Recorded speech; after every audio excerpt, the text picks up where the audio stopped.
Hello, everyone. Today in Uganda and the DRC, UPDF pursuit of ADF rebels hampered by bad roads in DRC. This article is taken from The Observer.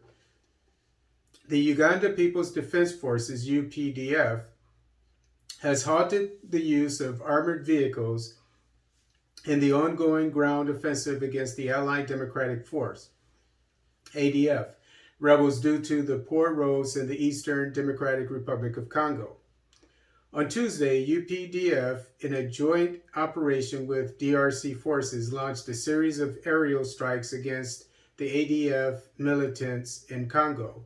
The operation was intended to drive the militants out of their bases. It came after a series of terror attacks in different parts of Uganda, all of which were blamed on the ADF.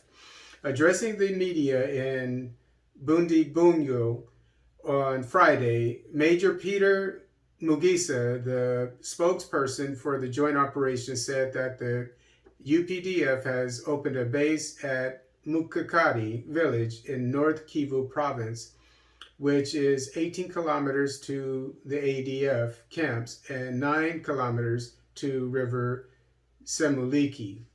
And I believe the river Semuliki is the border between Uganda and the Democratic Republic of Congo. So, from what I see here, the bases that the terrorist group ADF operates from are about 18 kilometers from where they're setting up. But anyway, he, however, says that UPDF trucks and other heavy equipment are stuck and can't cross from Mukanga village to the ADF camps due to the bad roads. Mugisa added that they will halt the operation for a week as they wait for UPDF graders and other equipment to open the roads and also repair the Semuliki Bridge.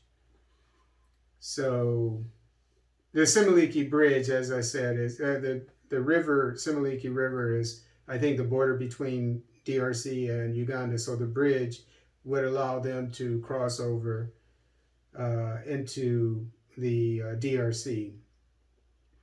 And they're using in military terms engineers to improve the roads so that they're passable by the Ugandan Defense Forces. Quote, so far, UPDF has established its forward operating base in a village called Mukakati as a launching pad because the road is not good. It can't allow our machines to move, so we need to at least halt a bit for a week. We bring in our graders and try to open up, said Mugisa. They keep using the term graders, and graders are those large trucks that basically they have like a shovel. It's it's a long thing like at the front of it or at the bottom of it, and it makes a road. After you put down the dirt, it makes it level. And so obviously these are dirt roads, so it's going to be used to level the roads. And I don't know what else they're going to put there. Maybe rocks to make it so that it doesn't flood or get swamp, get muddy. But I don't know all the details.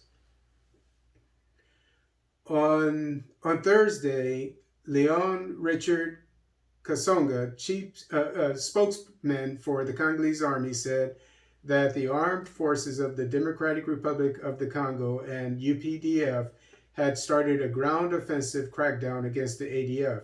Mugisa also said that the information so far received indicates that the Tuesday airstrikes hit hard ADF camps of Yayua, Tondoli Belly 1 and Belly 2.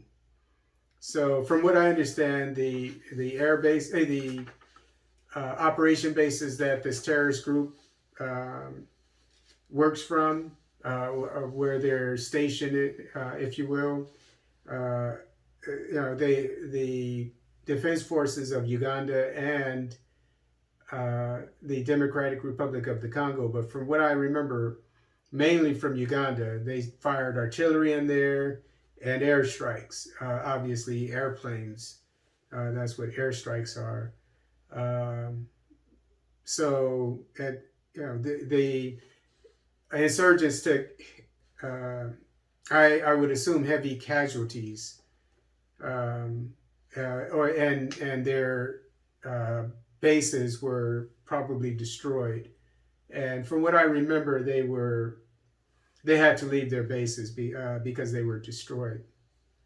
So this goes along with the information about how the defense forces of Uganda are welcome in a neighboring city. I think it's called Beni, which is an area that the ADF, the rebel group, operates in and terrorizes.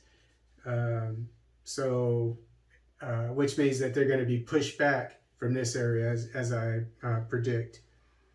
So, this is very good news for the people of North Kivu, of that area. This is the beginning of the insurgency that is linked with the Islamic State and Al Qaeda. This is the beginning of their end.